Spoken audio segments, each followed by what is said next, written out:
Hi students, welcome back to Google Classroom of Sri Gokulam Public School, Guruvayur. Hope you all are fine over there. Children, in the previous section, we have discussed about partnership, its main features, merits and demerits. Hope you learned that portions. Today, we will discuss about types of partners, types of partnership and partnership deed. Students, you have learned that normally every partner in a firm are supposed to be active partners. However, in certain cases, there are partners who play a limited role. Thus, depending upon the extent of participation and sharing of profits, liability, etc., partners can be classified into various categories. They are active partner, sleeping partner, secret partner, nominal partner, partner by estoppel and partner by holding out. Now let's discuss about each of these partners in detail. The first one is active partner. Partners who take active part in management of partnership business are known as active partners. They contribute capital to the business organization. They participate in management of business activities. They also share profits and losses of the business organization. And at the same time, they have unlimited liability. That means they are liable to an unlimited extent to the creditors of the firm. And the next one is sleeping or dormant partners. Partners who do not take part in the day-to-day activities of the business are called sleeping partners. They contribute capital to the business organization. They do not participate in management of the business. They share profits and losses of the business organization. And at the same time, they also have unlimited liability. And the next type of partner is secret partners. Those partners who are partners in the real sense, but their association as partners of the firm is kept secret. Such type of partners are called secret partners. They also contribute capital to the business organization. They participate in management of the business, but it's secretly. They share profits and losses of the business organization. And they also have unlimited liability. And the next one is nominal partner. A nominal partner is one who allows the use of his or her name by a firm. These type of partners do not contribute capital to the business organization. They do not participate in management of the business. They generally do not share profits and losses of the business organization. And at the same time, they also have unlimited liability. And the next type of partner is partner by estoppel. A person is considered a partner by estoppel if, through his or her own initiative, conduct or behavior, he or she gives an impression to others that he or she is a partner of the firm. That means they are stopped from denying the fact that they have represented the firm as partners. Such partners do not contribute capital to the business organization. They do not participate in management of the business.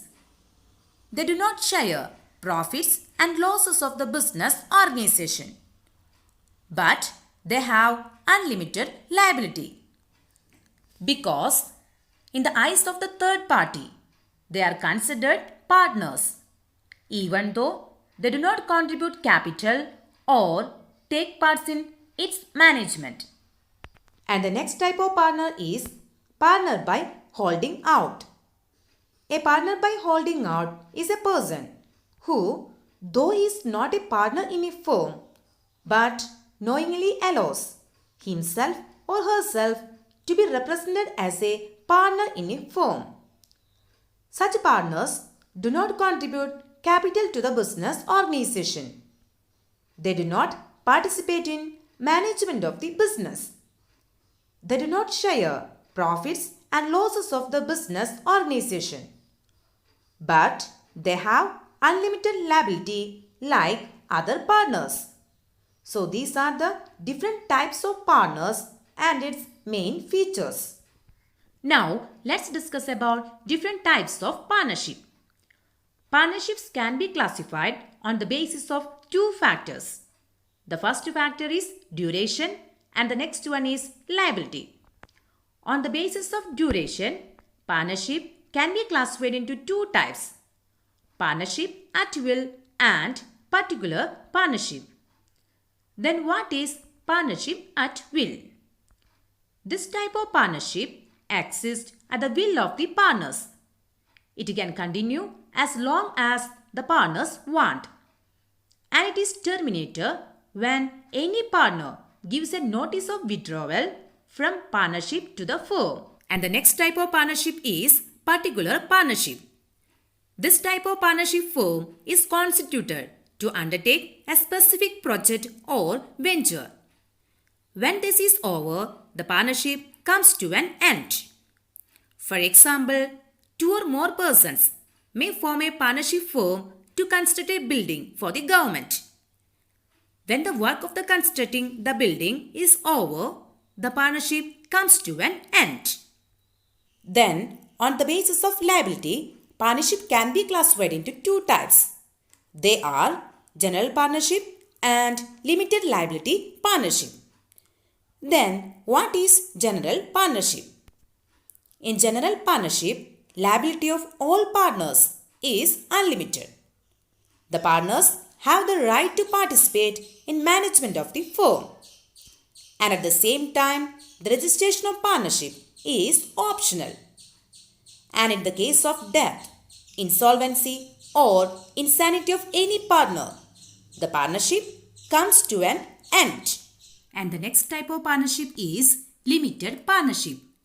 In limited partnership, the liability of at least one partner is unlimited, whereas the rest of the partners may have limited liability. The limited partners are not entitled to participate in the management of the firm.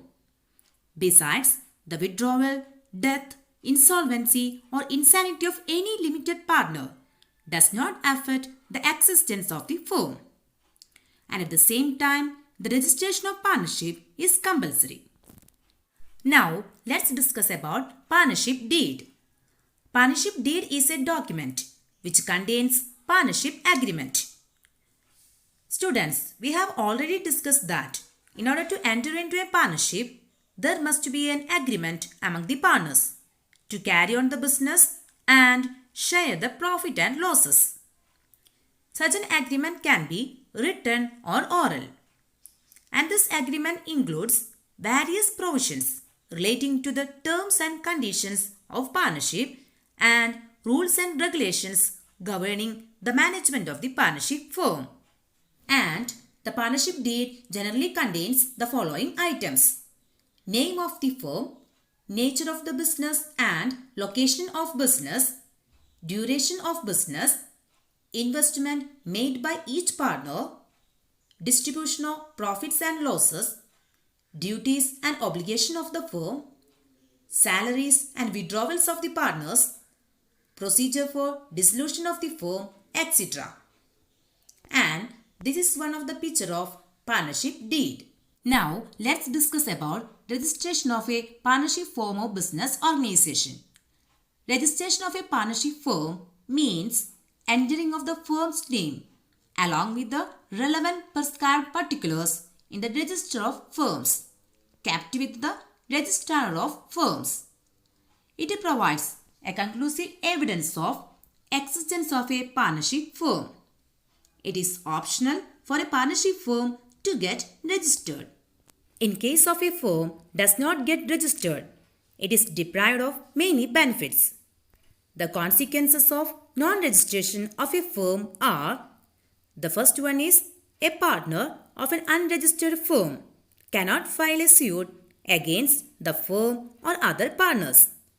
And the next one is the firm cannot file a suit against third parties.